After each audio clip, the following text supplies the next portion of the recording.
يا أيها النبي جاهد الكفار والمنافقين واغلظ عليهم ومأواهم جهنم وبئس المصير.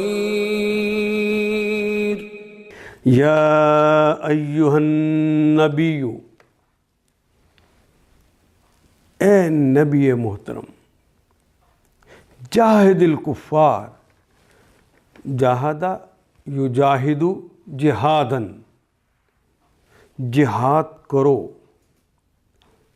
جد و جہد کرو، کوشش کرو. یہ قتال سے زیادہ وسیع ہے کلمہ. جتنی اللہ کے دین کے غلبے کے لیے کوششیں کی جا سکتی ہیں، وہ تلقین ہو،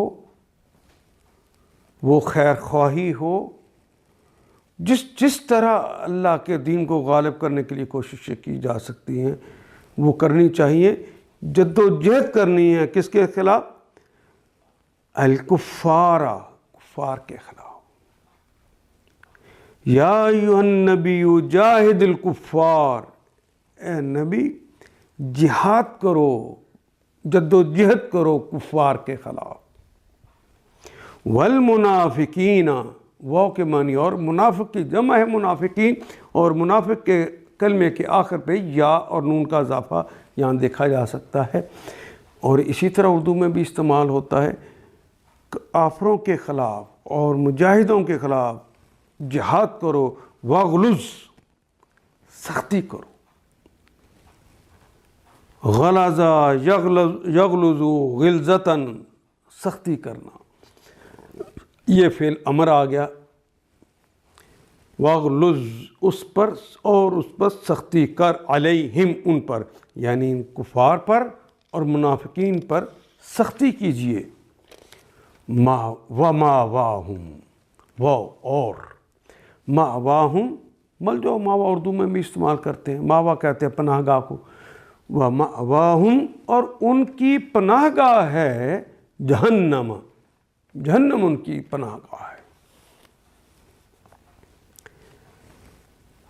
یہ کلمہ اگر آپ ڈکشنری سے نکالنا چاہیں تو ہاں، یہ ویسے تو اردو میں استعمال ہونے والا آسان کلمہ ہے، لیکن ڈکشنری سے نکالیں گے تو الف، واو اور یا سے نکلے گا یہ کلمہ. آوا یوبی، ایوا ان، وہ بیس المصیر، واو کے معنی اور، بیسا کہتے ہیں بہت ہی برا، نیما کہتے ہیں بہت ہی اچھا. وہ بیسا، اور بہت ہی برا ہے، المصیر، وہ ٹھہرنے کی جگہ، وہ رہنے کی جگہ، وہ بدترین جائے قرار ہے. وماواہم جہنم، آخر کار ان کا ٹھکانہ جہنم ہے.